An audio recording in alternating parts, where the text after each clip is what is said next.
अम्मा थोड़ी देर पहले ही लड़का देख कर आई थी और अब जमीन आसमान के कल्लाबे बार रही थी। उनकी खुशी की इंतहा नहीं रही थी, क्योंकि लड़का डॉक्टर था और ये बात उनकी नजर में बहुत ही खास थी।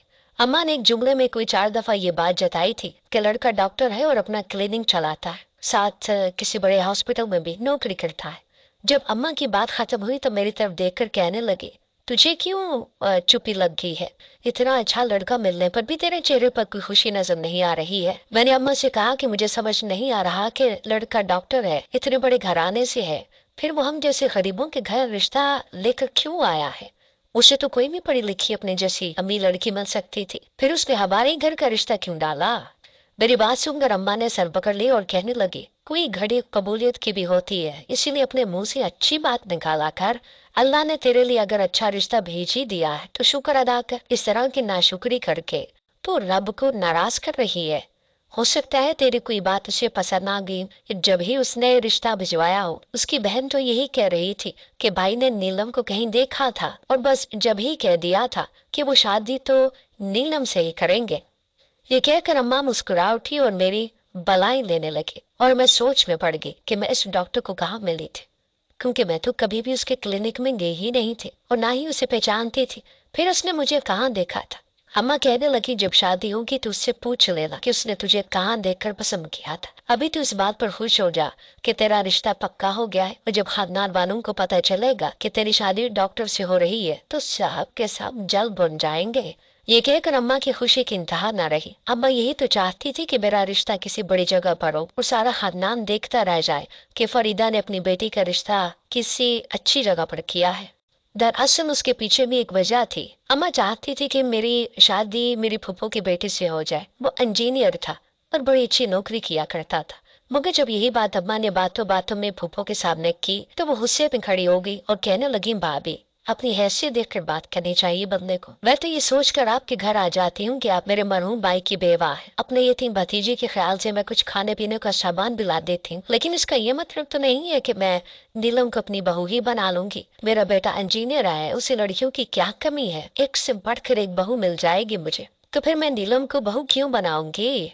आपने तो उसे मैट्रिक करवा कर घर बिठा दिया है। मेरा बेटा तो किसी पढ़ी लिखी खूबसूरत लड़की से ही शादी करेगा। आपने तो बिला वजह के ख्वाब देखना शुरू कर दिए। मेरे शोर ठीक कहा करते थे कि अपनी भाभी के साथ एक हाथ में रहा करो, ऐसा ना हो वो नीलम को तुम्हारे गले में बांध दे। ये कहकर फूफो तो चली गई थी, लेकिन अम्मा का दिल खून के आंसू रोने लगा। अब्बा के जाने के बाद सारे ही रिश्तेदारों ने हमसे मुंह फेर लिया था। एक फूफो थी जो हमारे घर आती थी और उनका बेटा कामरान भी फूफो के साथ चक्कर लगा लिया करता था। उसका रवैया मेरे साथ और अम्मा के साथ इतना अच्छा था कि अम्मा ने हम दोनों की शादी के ख्वाब देखना शुरू कर दिए थे। अम्मा को हरगिज भी अंदाजा नहीं था कि फूफो सिर्फ दिखावे के लिए हमारी खैरखा बनती हैं, क्योंकि उन्हें अपने ससुराल में अपना नाम ऊंचा करना था। वो दुनिया को बताना चाहती थी कि भाई के मरने के बाद भी उन्होंने बेवा भाभी और यतीम भांजी को भी आसरा नहीं छोड़ा, लेकिन उनके दिल में हमारे लिए जरा बराबर भी जगह नहीं थी। उस दिन के बाद से बुपो ने कभी हमारे घर का रुख भी नहीं किया था और अम्मा को इस बात का बड़ा दुख था। मैं अम्मा को अक्सर ही समझाती कि आपको फूफो के सामने ऐसी कोई बात करनी ही नहीं चाहिए थी, लेकिन अम्मा बेचारी भोली भाली सी थी, उन्हें लोगों के रवैयों में छुपे दोगलेपन का अंदाजा ही नहीं था। इसीलिए अब जब डॉक्टर फहद का रिश्ता मेरे लिए आया तो अम्मा खुश हो और कहने लगी, अब मैं सारे खानदान को बताऊंगी कि मेरे यतीम बेटी से शादी करने के लिए डॉक्टर का रिश्ता आया है। मैंने तस्वीरों में डॉक्टर फहद को देखा था। वो न सिर्फ जवान थे बल्कि खूबसूरत भी थे। उन्होंने डॉक्टर्स वाला कोट पहन रखा था और चश्मा भी लगा रखा था। देखने में तो बहुत ही मुहज्जब और अच्छे घराने के मालूम होते थे। ऐसे रिश्ते पर अम्मा का खुश होना जायज तो था, लेकिन पता नहीं क्यों मेरे दिल में अजीब अजीब से वसवसे उठ रहे थे।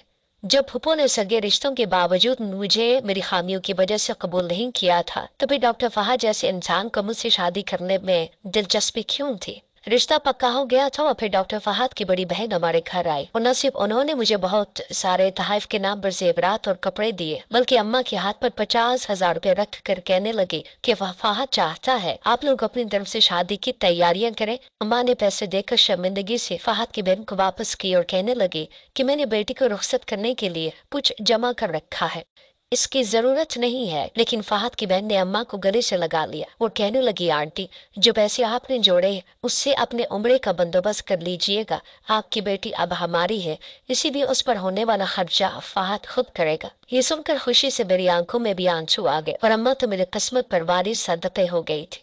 अम्मा ने बहुत खूबसूरत से शादी के कार्ड छपवाए और खुद जाकर खानदान के एक एक घर में दिए। खासकर फूफो के घर तो अम्मा कार्ड के साथ मिठाई का डिब्बा भी लेकर गई थी और एक महंगा तरीन जोड़ा भी। जब अम्मा वापस आई तो उनका चेहरा चमक रहा था। कहने लगी, मैंने तुम्हारी फूफो को कार्ड के साथ जोड़ा भी दिया और कहा कि पहला हक तो फूफो का ही होता है। तुम्हारी फूफो तो हक का बक्का ही रह गई। और जब उन्हें पता चला कि फहद डॉक्टर है तो उन्हें यकीन ही नहीं आया। उनका चेहरा तो देखने लायक हो रहा था। ये कहकर अम्मा खूब जोर से हंसी थी और अम्मा को खुश देखकर मैं भी खुश हो गई थी।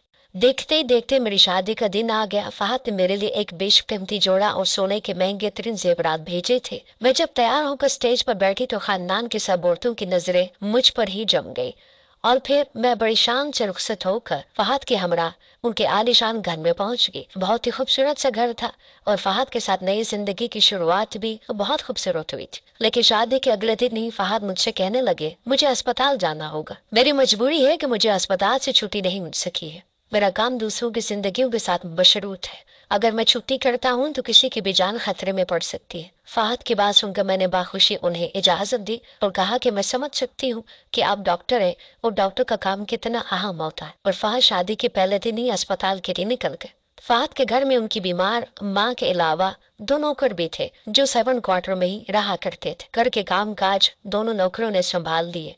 उनकी माँ के लिए भी नर्स आती जाती रहा करती थी। मैं भी उनकी माँ की देखभाल करने लगी और फिर इसी तरह वक्त गुजरने लगा। लेकिन हर गुजरते दिन के साथ फहद पहले से भी ज्यादा मसरूफ हो गए। शुरू में तो वो मुझे वक्त दिया करते थे, मगर फिर उनके लिए मुझे वक्त देना नामुमकिन हो गया।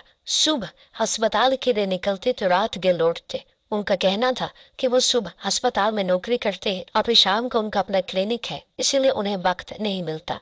रात को वो इतने थके हारे लौटते कि बिस्तर पर गिरते ही सो जाते। हम दोनों को ठीक तरह से बात किए भी अरसा होने लगा था। एक एक हफ्ता गुजर जाता और हम सलाम दुआ से आगे भी बात न कर पाते। रफ्ता रफ्ता मैं इस बात से परेशान होने लगी थी। सारा दिन मैं घर की 4 दीवारी में खुद को तन्हा ही महसूस किया करती थी। इसीलिए मैं अक्सर फहद से शिकायत करती कि अब आप मुझे वक्त नहीं देते। तो वो मुस्कुरा कर कह देते कि मेरी नौकरी इतनी अहम है कि मैं चाह कर भी वक्त नहीं निकाल सकता और ये सब मैं तुम्हारे और अपने बेहतर मुस्तकबिल के लिए ही तो कर रहा हूँ।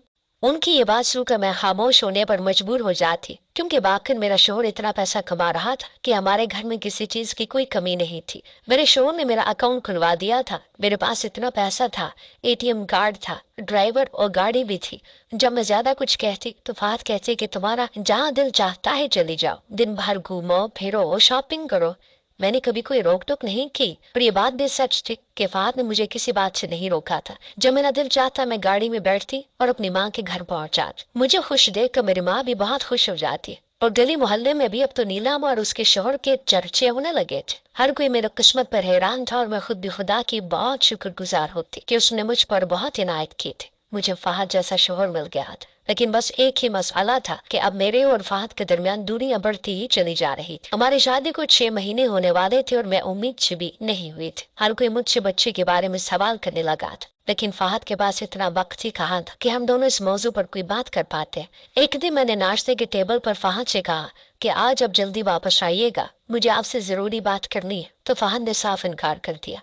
कहने लगे कि मौसम बदल रहा है, क्लिनिक में रश बहुत ज्यादा है, मेरे लिए जल्दी आना मुमकिन नहीं होगा। मैंने उनका हाथ पकड़ लिया और कहा कि ठीक है, फिर आप जाने से पहले मेरी बात सुन ले। फहद मुस्कुरा कर मेरी तरफ देखा और मेरे हाथ पर अपना हाथ रखकर कहने लगे कि जान बात में बात करना, अभी मैं जल्दी में हूँ ना। इससे पहले कि मैं कुछ और कहती उनका फोन बज उठा और वो फोन कान से लगाते घर से निकल गए।